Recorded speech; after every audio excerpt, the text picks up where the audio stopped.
Ей, капсулисти, времето се позатопли, но ние се включваме с една също така доста гореща тема, защото музиката за подкаста ни е специална и се връщаме към нея през определен брой епизоди. Говорили сме и за музикални фестивали, говорили сме, така жанрово скачаме между музиката, покрай нея, с нея, използваме я като тема, използваме я като причина да говорим, използваме я като нещо, което да слушаме дори. Културна капсула.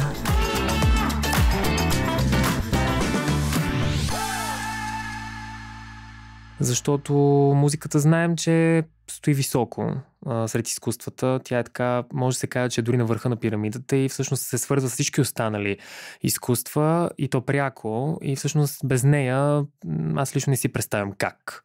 Как без нея ще има и радио, как без нея ще има и кино, как без нея ще има и театър, но сега ще задълбаем в самата музика, отново между България и Унгария, и ще говорим не просто за народна музика тук и там, ще говорим и за разпространение, ще говорим и за това какво в момента е състоянието в музиката и на двете места, и за това какви групи има. Госта ми е пряко свързан с музикални групи. Занимава се с музика от различни ъгли, затова ще поговорим всички тези теми. Композира, продуцира, разпространява, така че имаме какво да си кажем. Има и събития, за които ще ни разкаже. Така че ми е приятно да го поканя, да го приветствам тук в студиото на Волумап. Надявам се, че му е комфортно. По чорапи в момента, така че надявам, че се чувства добре. Ти си по чорапи, затова и аз. Ти така да си солидарен. Да, ние тук сме по чорапи, но не някак по-уютно. Надявам се и на вас да ви е по същия начин, да ви е приятно да слушате. Това е Емил Билярски. Драго ми е да го посрещна. Здравейте всички. Това е български обичай, който идва от ориенталските страни, според мен, че, доколкото знам, турците, арабите е така, че вкъщи ходиш не по обувки, а като отидеш по-на запад, даже в Унгария, хората просто не се събуват. Не знам защо. По-удобно да ходиш бос, отколкото в обувки. Тъй, че да, това е хубаво нещо. Това е интересно. Случва ми се дори в България да вляза някъде и да ми се скарат, ако тръгна да се събувам. А нали събуването на обувките е нещо, което при нас е като принцип. Това е западен обичай, не се събувай, но според мен е нещо хубаво, като влезеш в един дом, да се събуваш, това е и по-здравословно, и по-чисто и така нататък. Но тия, нали, в Америка, където седат хората и краката с обувки на бюрото, това наистина не трябва да ходим до Америка и в Унгария горе-долу така. Има го западния облик. Ние в Културна капсула от време на време правим такава съпоставка, сравняваме темите според това, дори как е и на запад и на изток, на север и на юг, общо взето и компасно вървим. Сега също ще пообиколим, но най-важен е моста между Унгария и България. За теб този мост е така познат, ти често го минаваш. Пътуваш между България и Унгария, повече си в Унгария, но всъщност се прибираш и до България. Затова сме те хванали в такъв момент, за да можеш да си част от епизода ни. Аз не виждам мост, аз се усещам като мост между Унгария и България.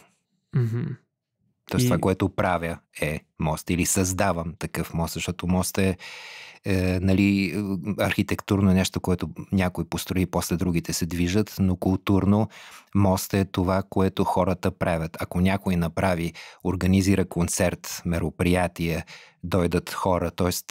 самата случка значи, че този мост се случва. Иначе той от само себе си нали, има културни центрове, които са в различни страни и би трябвало да правят това, обаче те самите критикуват този начин. Не е достатъчно да построиш една сграда и там да седат хора и да им даваш по 100 лева на месец, правете нещо.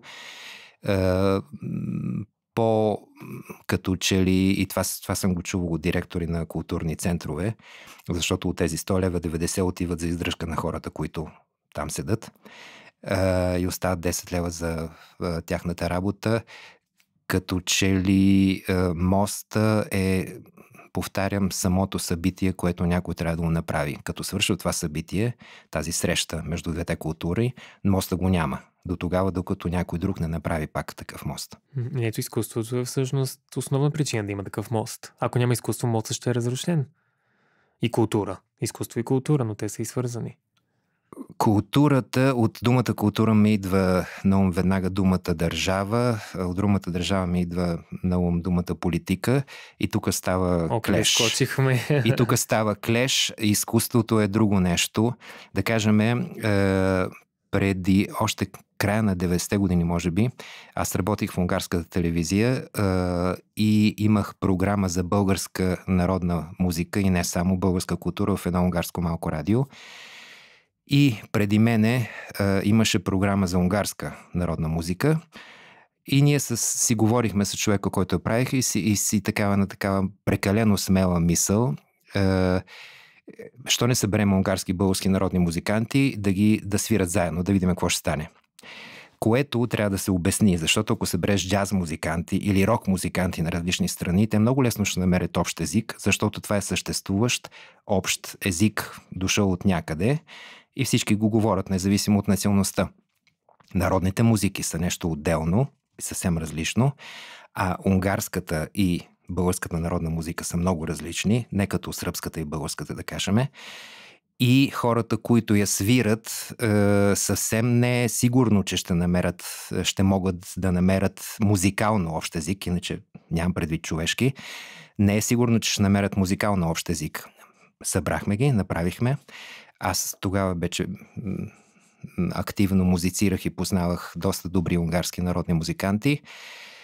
И намерихме и български, защото имаше там няколко.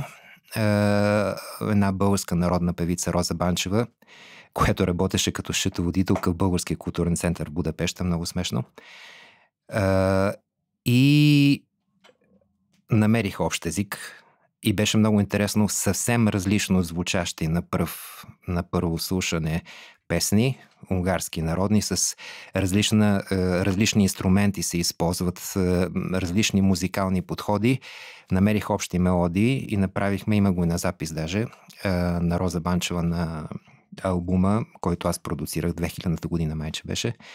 Едно-две такива парчета влезнаха, стана и после направихме събиране на живо, когато те на живо ги свириха тези неща. Започваха унгарците и си свирят нещо свое, после включват българите на съвсем други инструменти, вписват се, правят някакви слова на унгарските парчета и постепенно преминава в българската народна песен. Това затова го разказвам, защото не само на общо човешко ниво, че айде сега да не се биеме, макар че може да се ненавиждаме, но са много културни. Това е дълбоко ниво. Народната музика за един народ е нещо много специално, отделно, различно. Тоест би имал, ако произхождаме от тук, всички поводи да се караме или поне да не се разбираме, защото сме много различни. Но музиканти намират общ език. По друг, обаче не, политици не могат да намерят общ език, историци не могат да намерят общ език и просто хора често трудно намират общ език. Можем ли да кажем, че е защото музиката е универсален език и там няма проблем до езикова бариера? Не, точно тук казах, джаза, рока, там класическа музика са универсален език, защото нали, той е приет, тръгнал от Америка, да кажем, ако говорим за джака и за рока, но е известен и прият всеки, да кажем, на английски, ако говорим всички може да се разбереме. Това е също като ако свираме джаз и рок.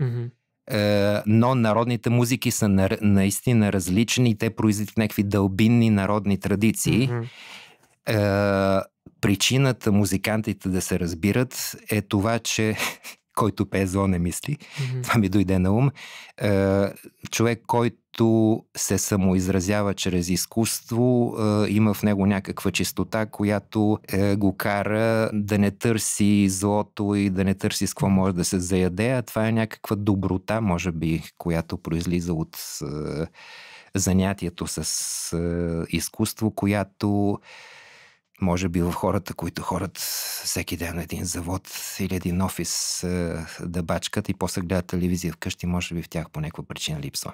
Това имах предвид, че макар да има разлика в народната музика, това, че тя стартира дори от различни обичаи, традиции, истории назад във времето, че човек, който се занимава с музика и е музикант, може да разбере лесно този отсреща, само чрез това да свирят или да пеят, без да има нужда да си, дори езиците, ако не си разбират. Да, точно така. Имаш опит с смесването на музикални жанрове и това е дори през целият ти живот, може би, професионален път, защото ти самия си сформирал групи, защото ти самия си участвал в фестивали, защото познаваш и българската и унгарската музика, подробно заради това, че си бил и медийно там и за това, че музиката ти въобще в ежедневието. Така че скачането от междужанрове със сигурност не е лесно, но как подхождаш към това смесване? Как събираш хората, по-скоро нали, да вземеш от този жанр или от този, или от тези точно музикални инструменти, или събирайки хората в едно, музиката да се получи такава, че да има микс? Аз не скачам между жанрове, защото жанрове не съществуват. Това е един вид статистика, която съществува в мозъка на човека, ако настроиме като компютър, който трябва да слага, да ги вкарва нещата в някакви чехмежета и после тези чехмежета да прави нещо с тях. Има нещо, което извира от мене и то се изразява чрез музикални звуци, които са повлияни от музиката, която аз в момента слушам или която ми е оказала въздействие. И това са най-различни музики. Аз съм израснал в Съветския съюз и музиката, която най-силно ми е повлияла, е алтернативната музика по време на Съветския съюз 80-те години, където имало такива гениални изригвания, които може да се сравнат само с 60-те години на Запад. И това е особен вид музика. Съответно, слушал съм Beatles, Pink Floyd и всичко останало, което е съвсем различна култура. Тези неща по някакъв начин се смесват в мене и тук може да добавим унгарската музика, защото там живея от 40 години, и българската музика, защото все пак аз съм израсъл между другото и с турците, ФСБ и други такива групи, Тангра и така нататък. Това всичко се смесва. После се появява, след като усещам, че като че ли рок музиката почва да се изчерпва и да се повтаря. Това някъде към началото на 90-те години, не само аз, но и много други хора го усещат. И възникват две нови течения, които на пръв поглед са противоположни, на втори си приличат. Едното е електронната танцуална музика, техно, drum and bass, джангъл, трип-хоп, всичко останало. И от друга страна етническите течения, които внасят нещо ново. Всички тези неща ми въздействат на мене и аз в моята музика имам песни, които сега, използвайки западния термин, който не е точно за нас, защото там съвсем други са стиловете и жанрове и музиката, singer-songwriter, т.е. песни с китара и може би някакво там акустично оформление, където текстът е много важен. Тези песни са ми предимно на български. Чрез свирайки в групи, Кора Юрам, Месечинка, сега най-новата е Истра, с която преди няколко месеца имахме доста добро, успешно турне в България и тая година пак ще идваме. Чрез използване на всякакви народни музики до абсолютно чиста електроника с трап, глич и други съвременни елементи. Тоест, ако погледнем жанрове, има всичко, буквално всичко, с изключение на комерс поп, може би, надявам се. Но това е както човек, да кажем, който няма човек, който постоянно да се смее, няма човек, който постоянно да е сърдит. И всеки човек има широк спектър от чувства, мисли и така нататък. И би било нормално и музикално да е така, а ако погледнем, не е така. Защото има групи, да кажем метал, които са постоянно сърдити, има други, които са постоянно щастливи, комерс поп и така нататък. Според мен това не е нормалното. Затова аз не смесвам жанрове, а това, което в момента искам да изразя или имам да изразя, го изразявам чрез подходящ за чувството начин. Можем да кажем, че всички стилове в музиката могат да се съберат, както всички емоции се събират в емоционалната палитра на един човек. Да, абсолютно да. Стиловете произлизат от емоциите, а не обратното. Но ето, че можеш да се насочиш само в една емоция, но можеш и да скачаш от емоция в емоция. И това е това е музикален избор всъщност. Какво да избереш? Това е комерциален избор, а не музикален, защото ако свириш за да се самоизразяваш, тогава и ако си нормален човек, който има различни емоции, тогава би правил различна музика. Както ако вземе AC/DC през 70-те години, те са правили доста разнообразна музика, а после са спряли и са хванали за тая рецепта. Rolling Stones и много други групи и свират едно и също. Което е болест, бих казал, обаче по някакви причини тази болест носи пари.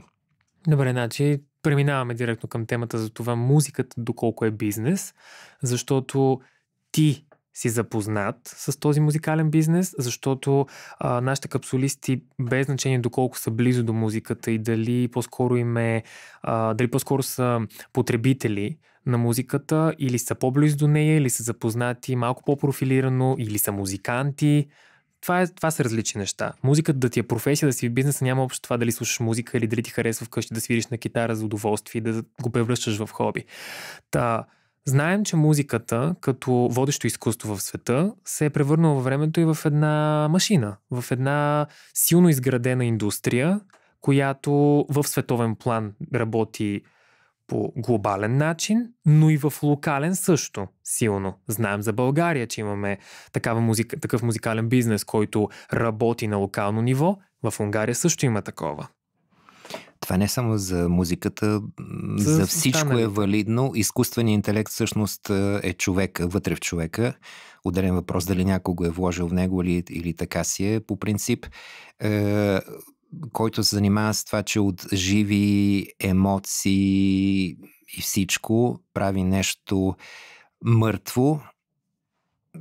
Да кажем, както сравни живота и един холивудски комерс филм. Тоест така се превръща живото в бизнес, защото не знам защо масите това го взимат. Хората, всеки един, аз нито един човек отделно погледнато не бих се отнасял към него лошо, обаче към масите лошо се отнасям, защото хората, когато ги гледаме като много хора наведнъж, има си психологически закони на масите, те се поддават на определен вид влияния и бизнеса е правене на пари, независимо чрез музика или каквото и да е, използвайки законите на влиянието на масите.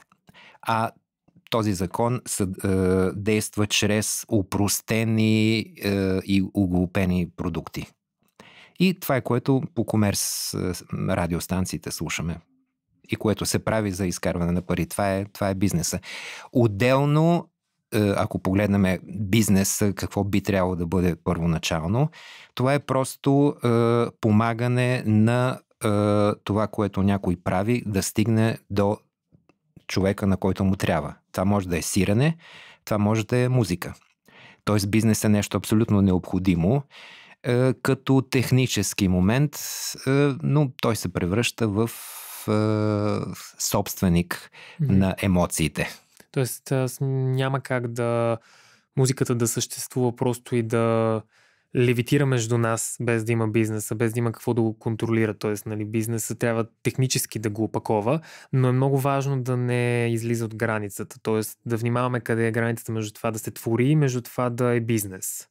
Не може да си внимаваме, обаче има хора, които имат повече пари и могат да манипулират масите както си искат, и че не зависи, за съжаление, от нас дали внимаваме.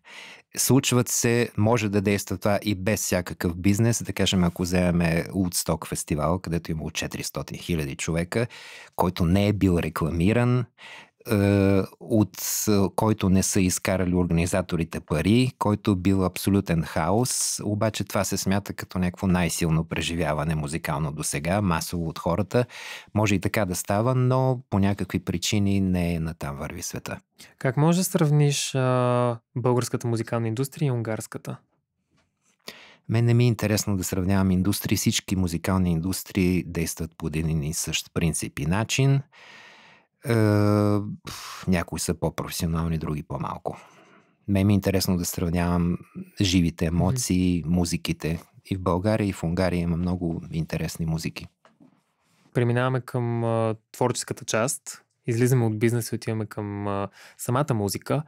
Да поговорим за разликите между българска народна музика и между унгарска народна музика. Преди малко споменахме малко за това, сега ми се иска да се внедрим повече и да направим тази съпоставка тук. За да си представят капсулистите това, което ми е познато за българския фолклор, да видим в Унгария как точно е народната музика. Те са различни, ти това го каза, че всъщност имат много по-голяма разлика, отколкото вероятно си даваме сметка, но каква е? Каква е същината? Не е достатъчно останалите няколко минути да изреда разликите.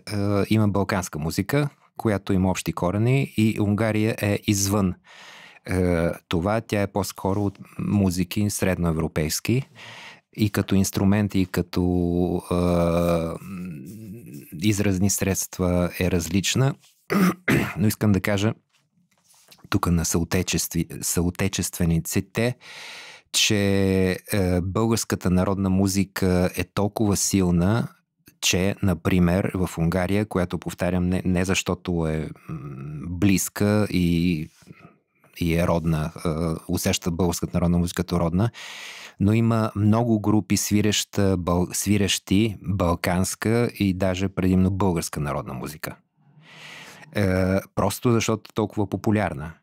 И има музиканти, които са станали известни, свирейки именно българска народна музика. И това помислете си, сега тук да дойде някой да почне да свири чешка народна музика и да стане популярен по такъв начин. Има ли шанс? Няма шанс. Защо? Защото чешката народна музика не е толкова интересна. Има разлики между народните музики. Ето, американската народна музика се оказа толкова интересна за света, че го завоюва. Българската също има такива шансове.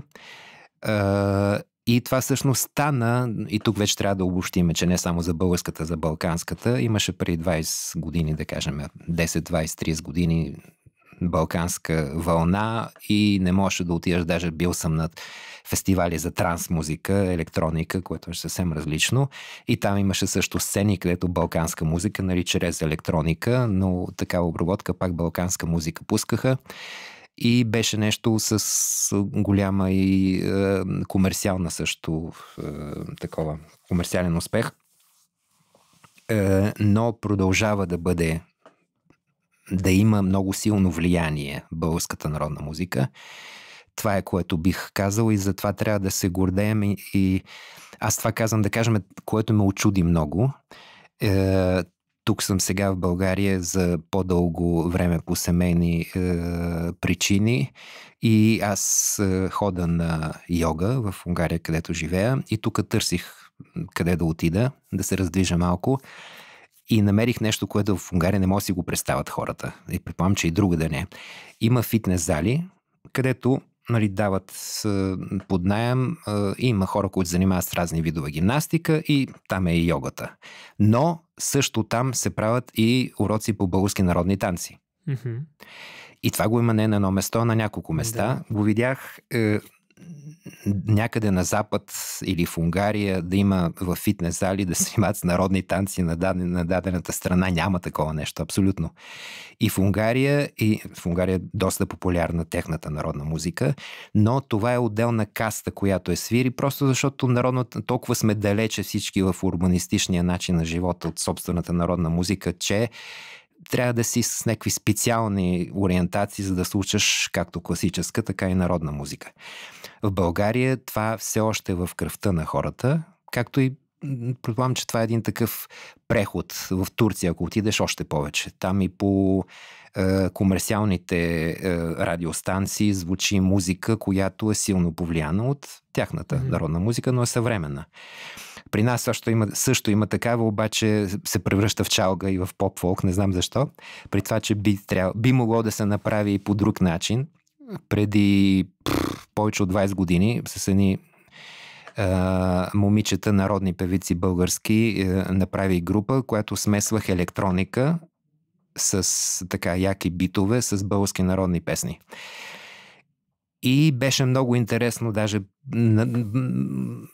без почти да сме репетирали, получихме възможност за концерти на много сериозни фестивали. На Сигет сме свирили в Унгария, България го познават, и в сериозни зали. В първият епизод на Културна капсула говорихме също за този фестивал. Продължи. И много така потръгна, защото тогава това беше нещо ново и много интересно навсякъде. Смесване на народна музика с електроника. И казах, хайде ходим да свирим в България. И те бяха така много въздържани, казаха, ми ще ни сметнат за чалга. Викам, как е? Ние не сме чалга въобще. Няма нищо общо с това. Да, ама ако в България тези, които смесват съвременни ритми с народни песни, ги смятат, ги възприемат за чалга. Това е много интересно. Това е просто в кавички го казвам. Сега вече не е така, но в една група вече няма. Как можем да кажем всъщност, че българската народна музика е еталон навън? И т.е. за това е хубаво да се гордеем, защото ето, че достига и до Унгария и не само. Навсякъде по света. Кънтри музиката също достига навсякъде до света. Тя придоби комерциална стойност, особено откакто музиката глобално се разпространява. И има доста кънтри изпълнители, които стартират с тази музика и след това правят опит да скочат в поп-музиката, която е най-комерциалната съответно. Например, Тейлор Суифт, която знаеш, че тя стартира с кънтри, тя като цяло поначало се занимава с кънтри музика. Всъщност тя е един пример за това как направи успешен бизнес скок от кънтри музиката към изцяло поп-комършъл. И в момента, независимо, че тя се връща отново към кънтри музиката, нали, тича и към баладите, но всъщност успява в поп-музиката да придобие такава широка популярност и всъщност много да задълбае там. Така че ето как от едно място се скача и на друго и в днешния глобален свят това е възможно. Като спомена за групи, интересно ми е да разбера как хрумнах имената на Месечинка, да кажем, нека оттам стартираме, защото все пак като чуеш Месечинка, веднага си правиш асоциация в съзнанието. Ми е интересно. Какъв беше въпросът? Как е излезло името? Да, как Месечинка? Защо Месечинка? Месечинка е направена от певицата Анна Мария Ола и от мен. Ние бяхме двойка доста време. Групата съществуваше, както и нашата връзка, 12 години майче, или 13 може би. И започнахме да свириме. Ние бяхме в една друга група, която също свири в България, на Беглика майче. Фока Телеп. Тя беше там певица. Но започнахме да правим наши неща и аз донесох от песни от тази моя предишна група, която споменах с българските народни певици, която се казваше Триград. И тя научи тези песни. Тя много се интересуваше. Ето пример, една млада унгарка учила джаз в консерватория и се интересува живо от българската народна музика. Тя ги научи и почнахме да правим свои обработки. Не сме се старали да копираме народния звук на България, защото не можем, защото не сме родени в българско родопско село, а сме израсли всеки където, но не в българските села. И си мислихме какво име да дадем на групата. И веднъж тя влезе и каза, айде Месечинка. Викам, хубаво, защо точно Месечинка? Тя не знаеше какво значи тази дума. Само, че в едната песен, народна българска, която тя просто научи текста без да го разбира, се пее Огреяла Месечинка. Mm-hmm. И тя това. И тогава аз викам, когато й казах какво значи тази дума, ние тогава се хванахме за главата или за сърцето, защото ние се събрахме под пълна луна, на пълнолуние. И от тогава важни събития за нас лично и за групата, без да сме ги планирали така, винаги гледахме, че имаме важен концерт или яде сега някъде сме и нещо много интересно се случва и важно, хоп, пълна луна. Тоест при пълнолуние се случваха нещата при нас и така стана Месечинка. Интересно е изписването на тази на името на групата. Нали, в днешно време, когато правиш нещо, трябва да имаш някакво оригинално име, защото каквото и да правиш, трябва да е на интернет. А на интернет трябва да бъде, което се търси, да се намери лесно. Защото ако се казваш, да кажем, търговия.bg, трудно ще намерят. И след като измислихме това име, Месечинка, нали, първата ни мисъл беше, че в Унгария няма да го разбира никой. И трудно ще го произнасят и това не е един плюс. А пък ако го напишеш на латински, има милион такива написано Месечинка на латински, защото много и на сръбски и на други езици има такива имена. Написахме го на унгарски, а на унгарски и С и Ч се пише по съвсем друг начин. Само в унгарски е така. И след като написахме така нашето име, в Унгария можеха да го прочетат, обаче не знаеха какво значи. Във всички останали страни, включително България, не могат да го прочетат и затова не разбират за какво става дума. В България също опитват се да го прочетат, но буквите са различни, не както се пише на английски, да кажем, и пак не го разбират. Тоест, това е един такъв смешен момент. А за другите ти формати как възникнаха имената? Ето за новата Истра, например. Истра, това е с група направена с музикантите на Месечинка и една танцорка и певица Мария Кек, с която отдавна се познаваме. Истра е една от главните героини на една приказка, която Мария пише и което е нещо невероятно, според мен сравнимо по дълбочина с Господаря на пръстените. Тоест това е нещо магично, но едновременно и така митично и много говорещо на човек, не е за деца. Един отделен свят тя си измислила и го развива в момента и го пише, и там главната героиня се казва Истра и нейният дух и нейният живот така доста е интересен. Тъй, че това оттам идва. Към финала на разговора ми се иска да върне малко по-в началото на твоя път. Как и кога, преди колко време вече се озовава в Унгария? 40 години. Дълъг път. 1984, 6 септември, малко повече от 40 години. Родителите ми работиха там за известно време. Строители бяха, строяха там блокове за български учители, дипломати, имаше там търговско представителство, нали, посолство винаги имало и ще има, имаше българско училище, много българи имаше там и за тях построиха блокове. После те се върнаха, аз останах и така. Студент бях там, всъщност тук кандидатствах, постъпих в институт и там продължих и там учих като студент. Сега като си повече в Унгария, предполагам се сещаш през цялото време за България. Разбира се. И с така, предполагам с умиление се връщаш насам, дори да е малко по-рядко. На времето идвах рядко, защото бяха скъпи билетите за самолет, а с рейс едно такова през Сърбия беше сложно преживяване. Сега идвам по-често. За умилението, всяк човек, когато често се движи, да кажем последно време, всеки 2 месеца идвам, поне за една седмица, и това си е нормално. Умилението, може би не точно умиление, някакво по-дълбоко чувство имам с моите групи, които свира в България. И това е, нали, това за хора като мен е въпроса на родината, какво усещаш във връзка с родината, усещаш ли нещо въобще, защото в България съм живял 1/6 от моя живот. Само. С моята Месечинка сме свирили някъде към 25 страни.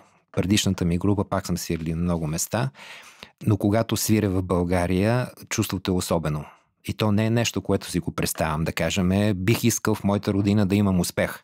Не, а просто това е някакво чувство, което по-ми е приятно, когато имам успех тук. Може би е нормално да е така. Според мен да.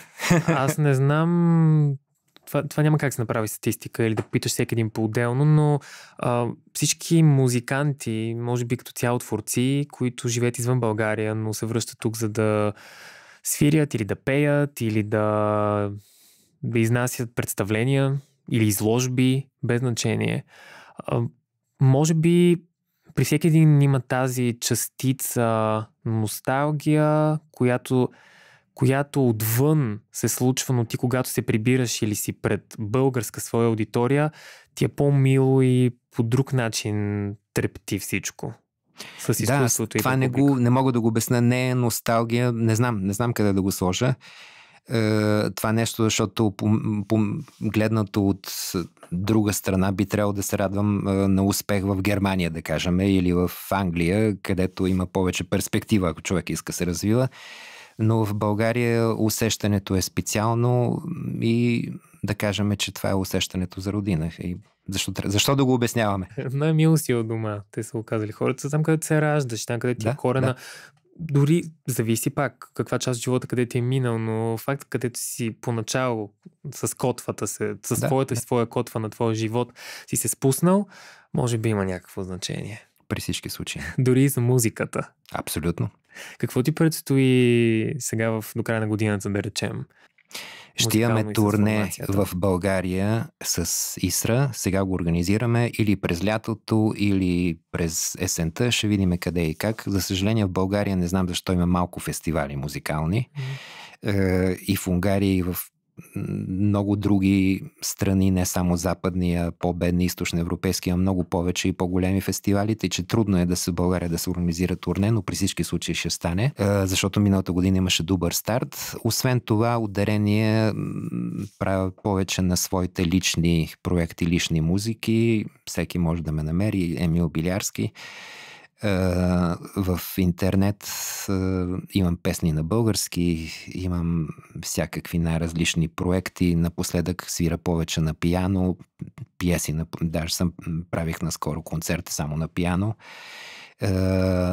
Всъщност това ми е първи инструмент и до сега доста време остана в сянка, но сега пак като че ли се завръща, тъй че много най-различни неща правя. Имаше опити с подкаста, така че сега гостувайки в нашия подкаст, така леко притеснено ми беше как ще ти се стори културната ни капсула. Надявам се, че те е посрещнало уютно, както се надявам да посреща всичките ни капсулисти.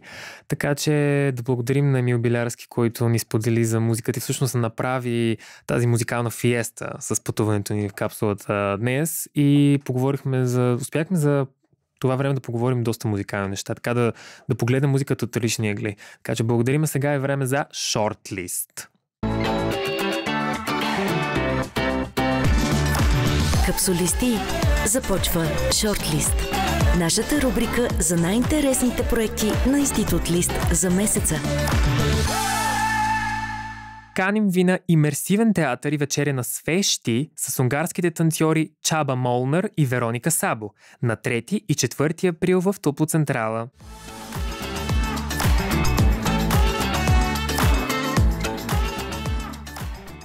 На 24 април в Унгарския културен институт, некъде да е, ще бъде представена стихосбирката на унгарския поет Петър Кантор. Уча се да живея, се казва. В превод на Мартин Христов.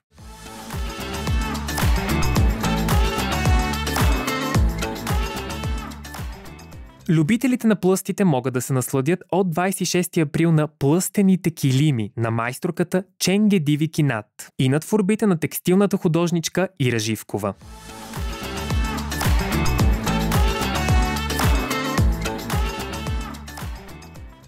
Ще отбележим Деня на унгарското кино на 30 април в кино Одеон с прожекция на анимационния документален филм Син Пеликан, който ни връща в 1988 година, когато унгарците вече могат да пътуват на запад, но билетите за влака са скъпи и мнозина се пробват с фалшификати, направени с индиго.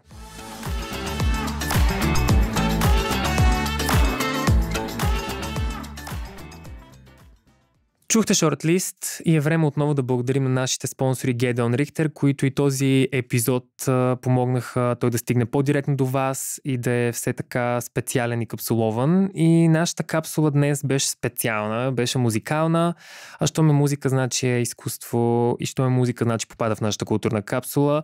Капсулирахме една такава музикална палитра, която да достигне до вас и да ви даде повече информация за това как музиката пътешества между Унгария и България и въобще тя самата, как е навсякъде около нас. Само ми се иска да ви напомня, че сме във всичките подкаст платформи, така че не се страхувайте да ни потърсите там и да се озовете в нашите социални мрежи. Имаме си Facebook, Instagram страници, профили, където капсулираме информация и ще я получите на готово точно такава, капсулована и с нужното внимание към всички културни теми, които до момента сме обхванали в тези вече над 30 епизода и в следващите, които нямам търпение да чуете. Този аудио формат, капсулован, който достига до вас, ще продължи следващия месец, когато кой знае какво ви готвим. Останете на щрек и аз съм все така ваш верен капсулатор Бо. Нашата капсула пристигна и ще ви очаква със следващия епизод. Благодарим, че слушате Културна капсула и ставате част от моста между Унгария и България. Оценете епизода, ако ви е харесал, или ни споделете мнение на podcast@uki.bg. До скоро!